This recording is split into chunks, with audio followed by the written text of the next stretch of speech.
اچھائی کا کام کرتا تھا، لوگوں کو کھانے کھلاتا تھا۔ مکہ کے اندر قحط پڑ گیا، ملک شام سے 2000 اونٹ وہ گلے کے ساتھ بھرے ہوئے منگوائے اور مکہ میں کھلے عام تقسیم کر دیے۔ بیت اللہ کی چھت پہ چڑھ کر اس کی طرف سے منادی کرنے والا یہ اعلان کرتا تھا، اے لوگوں جس کے پاس کھانا نہیں ہے وہ آئے، عبداللہ بن جدعان کے گھر پہ کھانا موجود ہے۔ اور گھر کے باہر ایک بہت بڑی دیگ بنا رکھی تھی، اور اتنی بڑی دیگ تھی، رسول کریم صلی اللہ علیہ وسلم فرماتے ہیں کہ جب میں چھوٹا ہوتا تھا تو میں اس دیگ کے سائے کے اندر آرام کیا کرتا تھا۔ اتنی بڑی دیگ ہر وقت کھانے کے ساتھ بھری رہتی تھی، اور لوگوں کے لیے کھلے عام دعوت تھی کہ جب چاہو آؤ اور اپنا کھانا کھاؤ، اپنا پیٹ بھر لو۔ رشتہ داروں کے اوپر خرچ کرتا تھا، غرباء فقراء مساکین پہ خرچ کرتا تھا۔ یہ سارے کے سارے نیکی کے کام کرنے کے باوجود حضرت عائشہ رضی اللہ تعالی عنہا نے پوچھا، اے اللہ کے پیارے پیغمبر صلی اللہ علیہ وسلم، کیا ابن جدعان کی کوئی نیکی اس کی اللہ کے ہاں کوئی قدر و قیمت نہیں ہوگی؟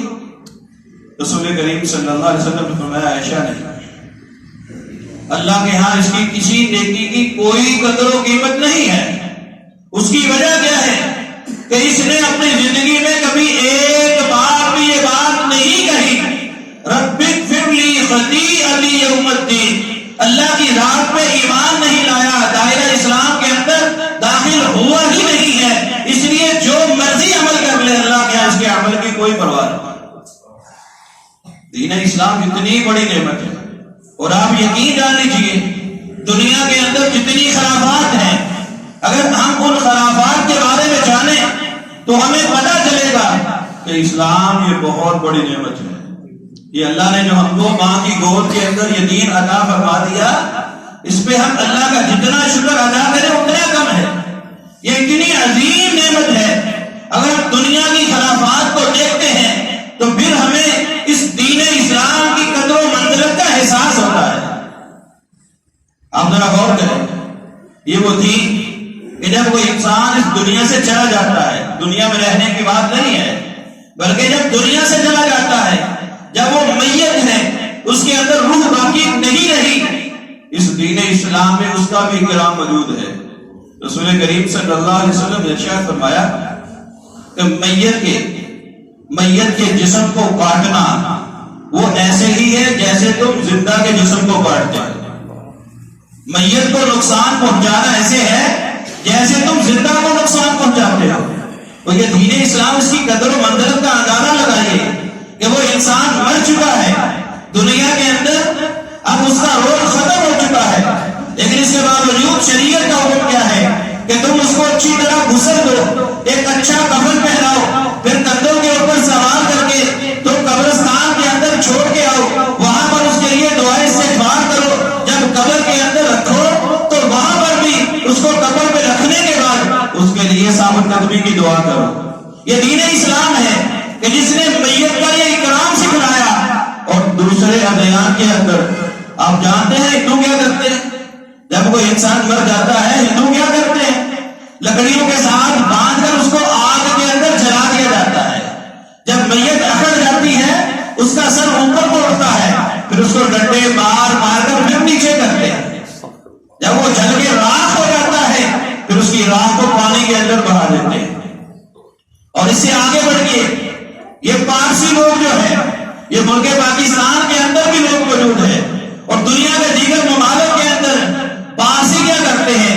ایک اسٹیڈیم نما انہوں نے اپنی عمارتیں بنا رکھی، مسلمانوں کے قبرستان ہے کہ جہاں پہ ہم گزرتے آتے جاتے ان کے لیے سلامتی کی دعائیں کرتے ہیں، اور انہوں نے اس طرح قبرستان بنا رکھا ہے، اور وہاں پہ ایک گہرا کنواں بنایا، اس گہرے کنویں کے اندر وہ انہوں نے نکیلے بانس لگائے ہوئے، جب ان کا کوئی مر جاتا ہے میت کو پکڑتے ہیں اور اس کنویں کے اندر پھینک دیتے ہیں، اور وہاں کے انہوں نے گدوں کو چھوڑا ہوا جہاں پہ گدیں رہتی ہیں، اور اس کنویں کے اندر وہ گدیں جاتی ہیں اور اس میت کو، اس لاش کو نوچتی ہیں، اور اس کنویں کے اندر وہ ہڈیوں کا ایک بہت بڑا جو ہے وہ عمارت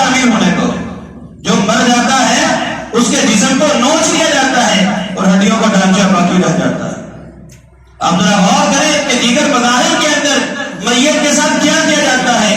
انڈونیشیا کے اندر ایک قبیلہ ایسا موجود ہے، یہ آج کے دور کی بات ہے، ایک ایسا قبیلہ موجود ہے کہ جب ان کا مرنے والا مر جاتا ہے، دو آدمی میت کو پکڑ کے کھڑے ہو جاتے ہیں اور بقیہ قبیلے والے اس کے ارد گرد ڈانس کرتے ہیں، ان کے ارد گرد ڈانس کرتے ہیں۔ انڈونیشیا کے اندر ہی ایک قبیلہ ایسا موجود ہے کہ مرنے والا تو مر گیا، اب مرنے کے بعد ان کے لواحقین کیا کرتے ہیں کہ اپنے اس پیارے کی یاد میں اپنی انگلی کا ایک پور کاٹ لیتے ہیں۔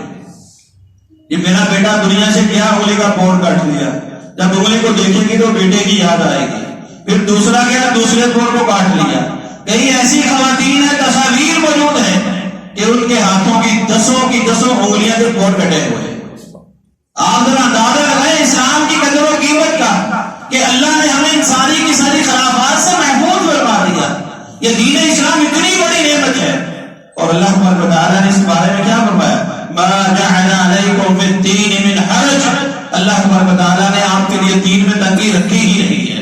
یرید اللہ بکم اليسر ولا یرید بکم العسر، اللہ تمہارے لیے آسانی کا ارادہ رکھتے ہیں، اللہ تمہیں مشکلات کے اندر گرفتار نہیں کرتے۔ اور رسول اللہ صلی اللہ علیہ وسلم نے کیا فرمایا؟ یسرا ولا تعسرا، اے لوگوں کے لیے آسانیاں بیان کیا کرو، لوگوں